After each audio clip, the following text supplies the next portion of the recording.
നാൽപ്പതിവെക്കലിനു ഉദാഹരണം. A. Bougainvillea. B. റീസ്.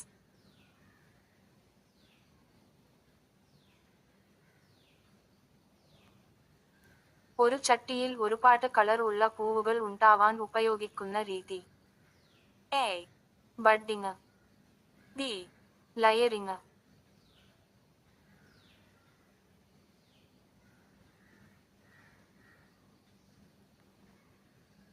ഗ്രാഫ്റ്റിംഗിനു വേണ്ടി ഉപയോഗിക്കുന്ന കൊമ്പ്. A. Root stock. B. Sayan.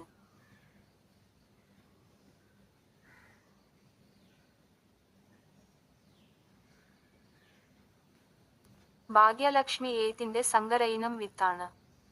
A. പെയാർ. ബി. വെണ്ട.